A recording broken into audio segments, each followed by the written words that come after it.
This entire work is copyright Jeff Wilkie PowerVision 1995. Press Enter.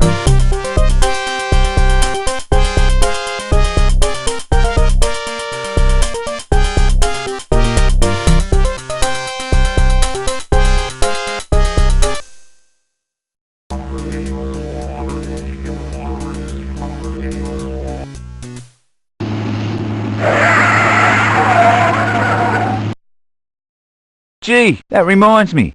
I must get those brakes checked. After 4 hours at the controls, you finally arrive at the small outback town of Wollongongolong. Whilst unloading the urgently needed supplies, you strike up a conversation with your old mate Strop. Good to see you again, Dan.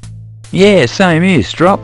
Nice plane. Looks better than that worn-out bucket of bolts you had last time you were here. At least that bucket of bolts was paid for. This pre-loved one-owner little old lady only flew on Sunday special is a different story. According to the bank, the only part I own is the air and the tyres. Yeah, well, the drought has made things tough for everybody. Not to mention the recession Australia had to have. Well, I've only got one more stop to make, and I'm out of work. Gee, that's tough luck, Dan. Unless I find some money, the bank's gonna ground me. I don't know if it's true, but I've heard stories of an opal strike up at 15 Mile Ridge. Apparently, they're pulling out black opals as big as golf balls. Gee, one of those babies and I could buy my own jumbo jet. 15 Mile Ridge, here I come. If we don't get any rain soon, I'll probably join you. Good luck, Dan. Well, it's time to kick the tyres and light the fires. If I leave now, I should get there before dark. You taxi onto the runway, make your final checks, and away you go.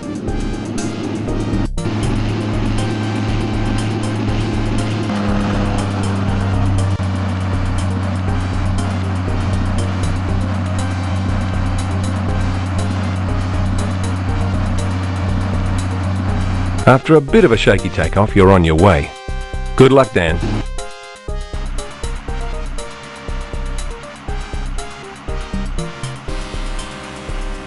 You're much too busy flying the plane to get up and walk around.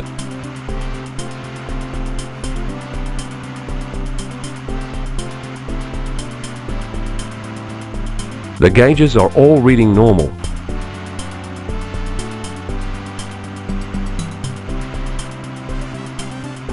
The gauges are all reading normal. The gauges are all reading normal. You wonder if someday you will own the rest of the plane.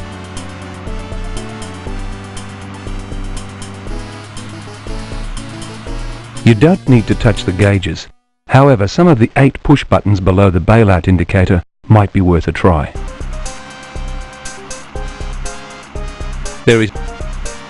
The writing on the indicator button is almost worn off and impossible to read.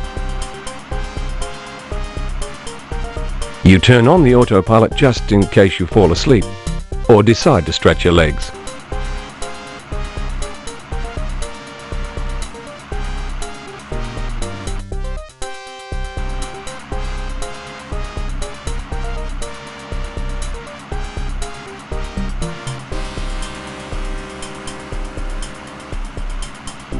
A parachute hangs on the rear wall of the plane. You find it too uncomfortable carrying the parachute whilst flying, so you leave it hanging on the fire extinguisher.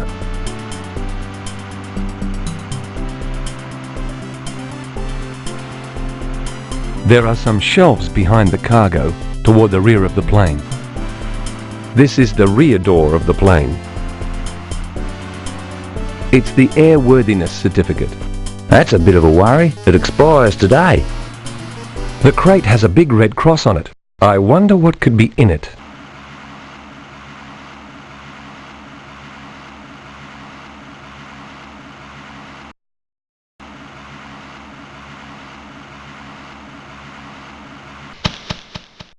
I don't believe it. The world's only flying emu. And I have to crash into it at 35,000 feet. Must be my lucky day. Oh, look, a Christmas tree. The gauges are indicating a serious drop in airspeed.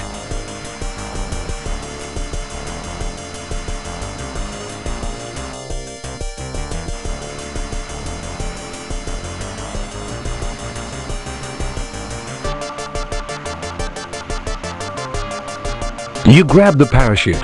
After all, it may be a handy thing to have when you're in a plane that's approaching the ground at high speed. Beauty, mate.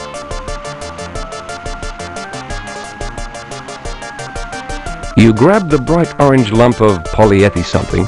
Who knows, it might come in handy someday. Awesome. You give it all the elbow grease that you have, but you still can't open the crate with your bare hands.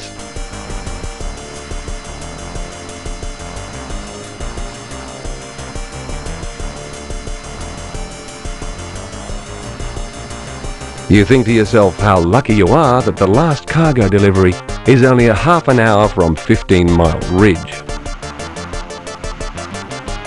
The plane doesn't need your support.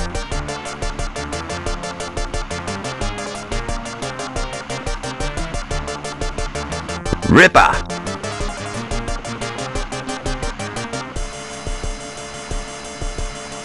The crate has a big You give it all the elbow grease that you have, but you still can't open the crate with your bare hands.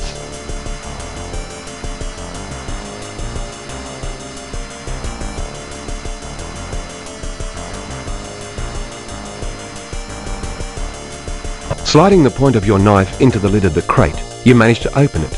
Inside the crate is a first aid kit. You grab the kit and take it with you. Cool.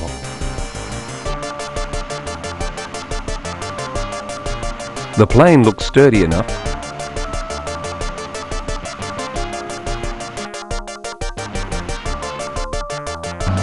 Seconds before the point of impact, you think, Let's see the bank repossess this.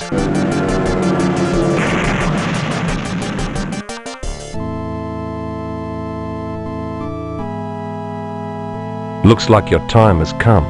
I hope you like it down under, Dan.